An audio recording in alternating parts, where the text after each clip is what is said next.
Luc chapitre 1, à partir du verset, sinon verset 45, nous dit: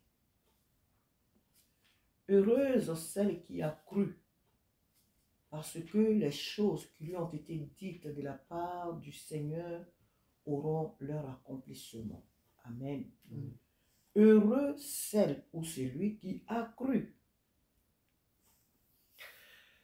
Ici, c'est la parole qui a été annoncée à Marie.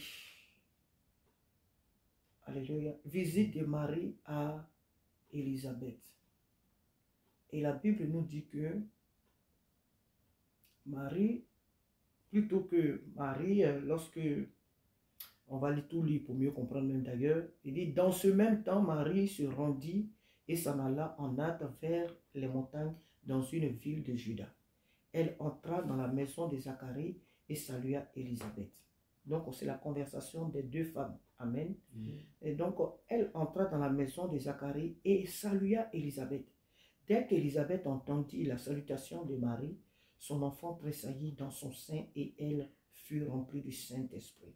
Elle s'écria d'une voix forte: tu es bénie entre les femmes et le fruit de ton sein est béni.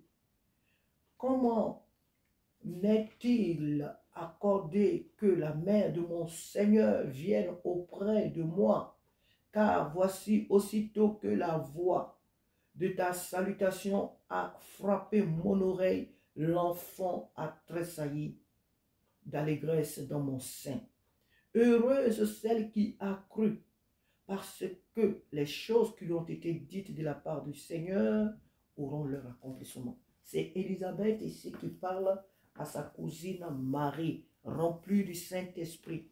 Alléluia. Elle parle à Marie. Ce n'est pas l'ange, mais c'est Élisabeth qui parle à Marie, qui reconnaît, qui, sous l'onction du Saint-Esprit, qui tout simplement annonce à Marie, alléluia, ce qu'elle a pensé de Dieu. Heureuse celle qui a cru. Nous dit la parole. Heureuse celle ou celui qui a cru. Heureuse la maison qui a cru. Qui a cru en qui? Qui a cru à ce que Dieu lui a donné comme promesse. Heureuse la maison, heureux celui qui croit en la parole de Dieu, qui croit en la bonté de Dieu, qui ne se fie pas aux apparences, qui ne baisse pas les bras dans les épreuves, dans les difficultés, qui n'est pas là tout le temps pour dire: c'est fini pour moi, ah, je ne peux plus, je n'y arriverai plus, comme si Jésus-Christ était resté dans la tombe. Ceux qui passent tout le temps leur temps à désespérer, à toujours proclamer des paroles de désespoir. Ah, vraiment, c'est compliqué. Ah, je n'y arriverai pas. Ah, c'est fini pour moi. Comment est-ce que je vais faire? Et on écarte le Saint-Esprit qui est venu dans notre vie. On écarte la présence de Dieu et on fait comme si Dieu n'avait pas des yeux pour nous voir, s'il n'avait pas des oreilles pour entendre nos prières. Et puis on est là, on se recroquille sur nous-mêmes et puis on se plaint. Oh, le Seigneur a dit quoi dans sa parole? Qui dépasse ses inquiétudes peut ajouter une coudée à la durée de sa vie. Donc ça sert à quoi de se plaindre devant des situations? Pourquoi ne pas faire confiance à celui qui nous a appelés à lui? Pourquoi ne pas faire confiance au Seigneur pour dire: Seigneur, tout simplement, voici ma vie, même s'il la connaît, mais Seigneur, priez en disant: Seigneur, voici ma vie, voilà la difficulté, voici les problèmes que je traverse depuis des années. Seigneur, c'est vrai, je ne sais pas quand est-ce que ces choses vont prendre fin, mais en tout cas, je m'abandonne en tes mains. Mets la paix dans mon cœur, mets la joie dans mon cœur, donne-moi encore d'espérer en tes bontés, parce que tu es vu, tu es Dieu, parce que tu es Dieu. Donc, à toujours avoir les prières, les pensées positives, des prières d'espoir, compter toujours sur la bonté de Dieu. Pourquoi ne pas le faire? Et puis faire comme si on était sur une île, humainement parlant, sur une île, on était seul, sans secours, comme si on avait été sauvé par un Dieu qui nous appelait à lui, et puis, écoute, venez à moi, et puis ça s'arrête là. Jésus nous a appelés à lui pour s'occuper de nous, pour nous donner la vie, pour nous donner la paix. Et dans cette vie, dans cette paix que Jésus nous a laissée, il y a tout ce qu'il nous faut sur cette terre pour être heureux. Et le Seigneur qui nous a appelés connaît mieux nos besoins que nous-mêmes.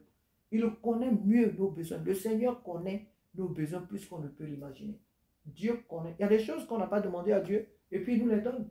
Il y a des choses qu'on ne demande pas, mais Dieu nous les donne. Donc, pour dire qu'il connaît mieux nos besoins, pourquoi ne pas tout simplement ne pas nous attendre à ce Dieu-là? Pourquoi ne pas espérer en sa fidélité? Pourquoi ne pas faire confiance au Seigneur?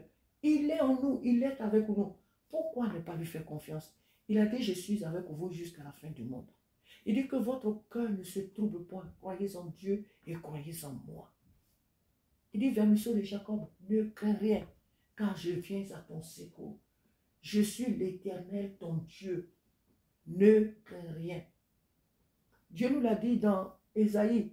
Ésaïe, même à partir du verset, je crois, du chapitre 40, 41, jusqu'à même 46.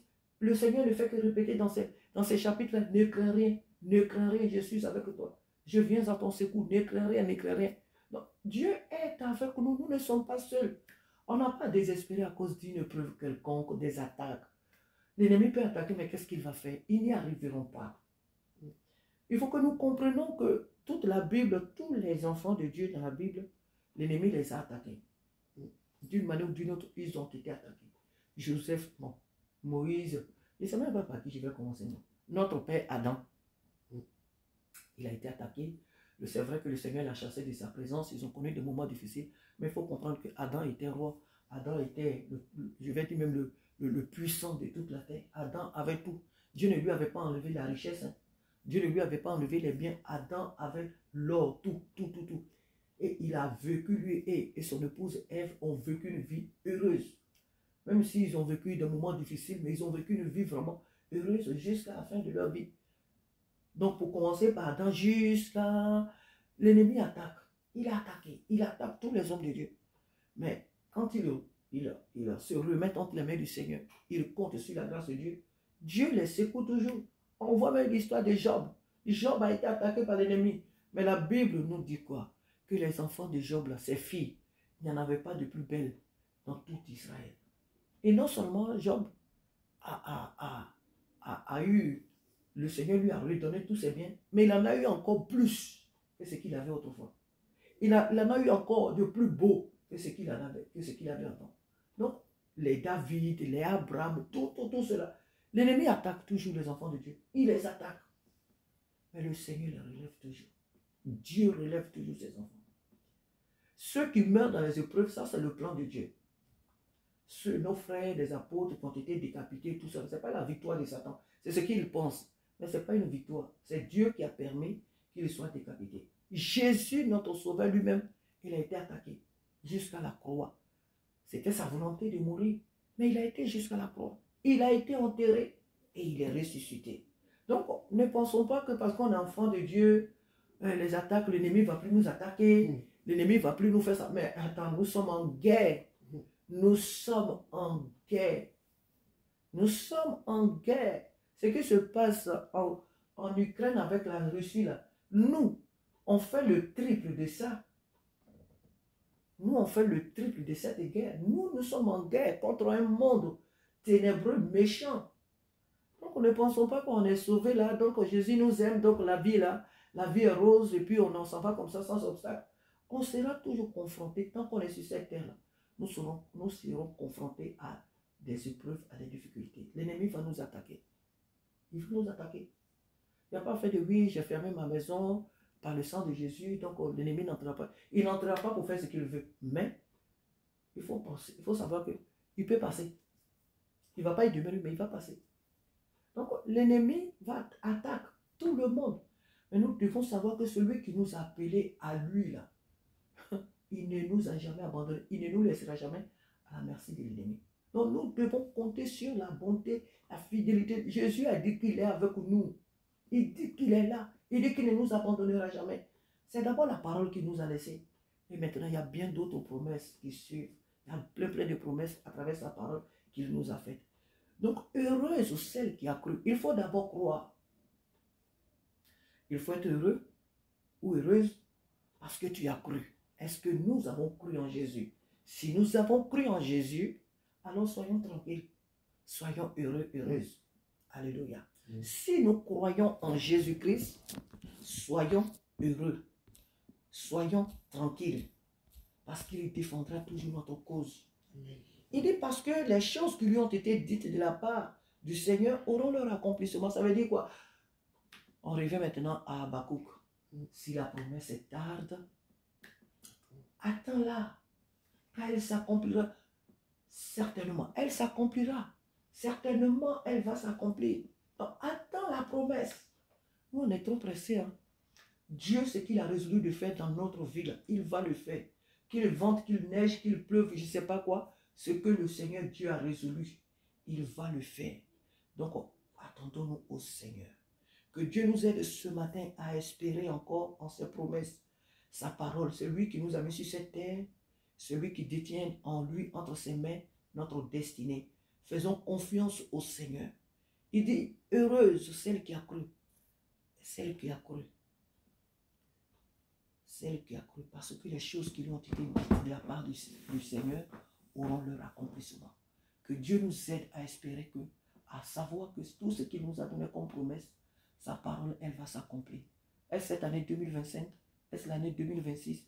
Une chose est certaine, c'est que nous ne quitterons pas cette terre avant d'avoir vu, avant d'avoir vécu les promesses qu'il nous a faites. Alléluia. Que son nom soit béni ce matin. Courage à nous.